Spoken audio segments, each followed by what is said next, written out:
The Horn of Africa, long a region of tension and shifting alliances, is once again at the center of a storm that threatens to reshape its future. Now a new crisis is unfolding, one with the potential to ignite not just local conflict, but a firestorm that could engulf the entire region and draw in outside powers. Ethiopia and Somalia, two powerful neighbors with a long and complicated history, are locked in a dangerous standoff. Their armies are mobilized, borders are tense, and the threat of open conflict looms larger each day.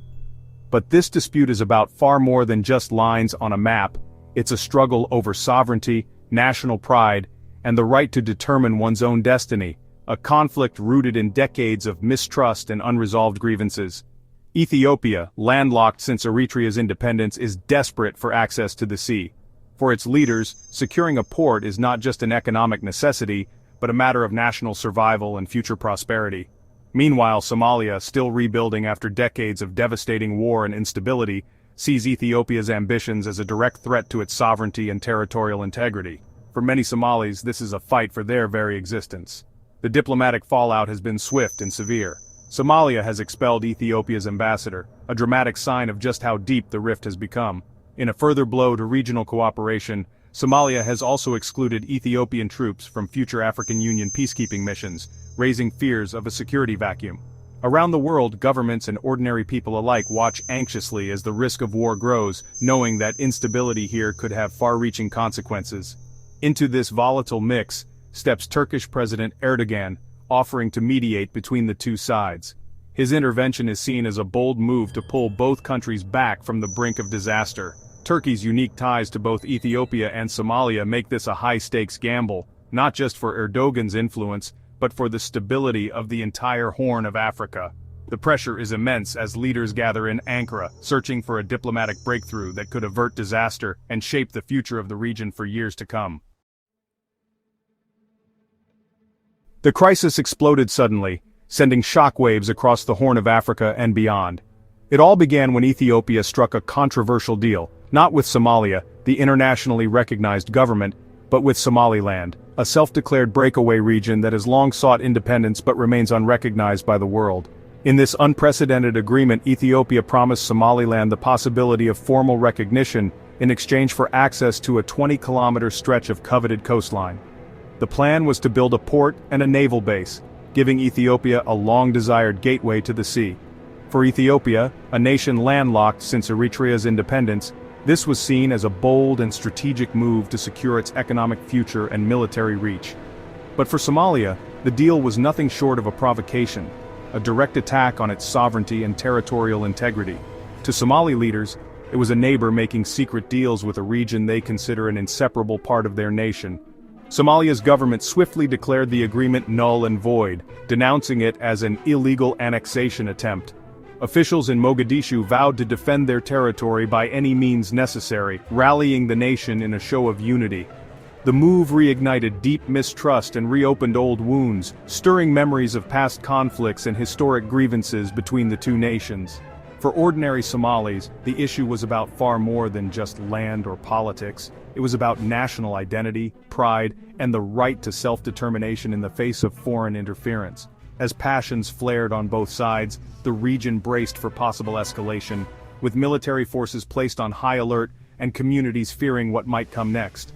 The fire was lit, and the world took notice, as global leaders and international organizations scrambled to respond to a crisis that threatened to destabilize the entire region.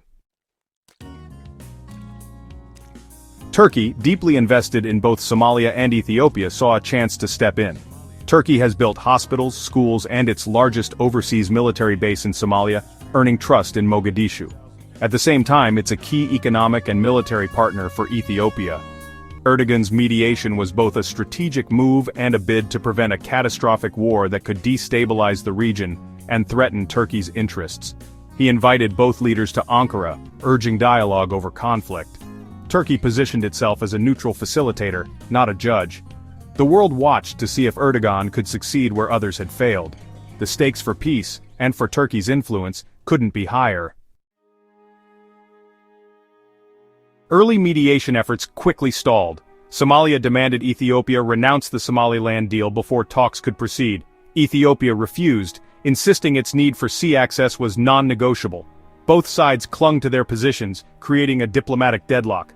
The talks weren't just about territory, they were about national survival and pride. Somalia saw compromise as surrender. Ethiopia saw retreat as failure. Distrust ran deep, and each side suspected the other of stalling for advantage. Erdogan's team realized a new approach was needed, one that allowed both sides to save face. The challenge: protect Somalia's sovereignty while giving Ethiopia the access it desperately needed. The diplomatic puzzle seemed unsolvable, yet the pressure to find a breakthrough only grew. This crisis is a global flashpoint. The Horn of Africa sits on vital shipping lanes. Instability here threatens global trade and security.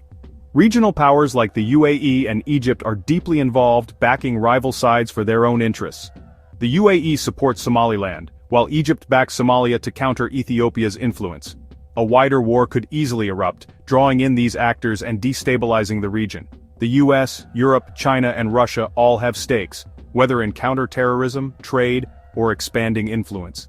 Every move in Addis Ababa and Mogadishu is scrutinized in world capitals. The crisis is not just local, it's a piece of a much larger geopolitical chessboard. The world cannot afford to look away. After months of tense deadlock and rising regional anxiety, a breakthrough finally emerged in Ankara, where the stakes could not have been higher. The Turkish capital became the unlikely stage for a diplomatic turning point, as both sides arrived under intense international scrutiny and pressure to find common ground. In a move that surprised many observers, Ethiopia and Somalia agreed to set aside the contentious Somaliland deal and instead negotiate sea access directly, this time under Somalia's sovereign authority, marking a significant shift in approach and tone. For Somalia, this was more than just a diplomatic win. It was a powerful affirmation of its territorial integrity and national pride, celebrated by officials and citizens alike. For Ethiopia, it represented a long-sought legitimate path to the sea, an economic and strategic lifeline that could transform its future. Yet the agreement reached in Ankara is only a framework, a starting point. The hard details, the real substance of peace, remain to be negotiated in the weeks and months ahead. Technical teams from both countries will soon meet to hammer out the specifics. What kind of access Ethiopia will receive, what compensation Somalia will get, and how the arrangement will be implemented on the ground. Both sides are determined to ensure that the final deal is fair, sustainable, and that it brings tangible benefits to their people. But decades of mistrust, bitter memories, and unresolved grievances won't vanish overnight. The wounds of past conflicts still linger, and skepticism runs deep among many citizens. The risk of setbacks, misunderstandings, or even renewed tensions remains high, and security concerns continue to cast a shadow over the process. Still, for the first time in years, both leaders have publicly committed to dialogue, signaling a willingness to move beyond old animosities and seek a peaceful future. Turkey, as a trusted mediator, will remain closely involved, helping to keep the talks on track and offering support when challenges arise. The world is watching closely, with hopes high that this fragile peace can hold and that a new chapter of cooperation is about to begin. The Horn of Africa now stands at a crossroads. Its future and the stability of the entire region hang in the balance as history waits to be written.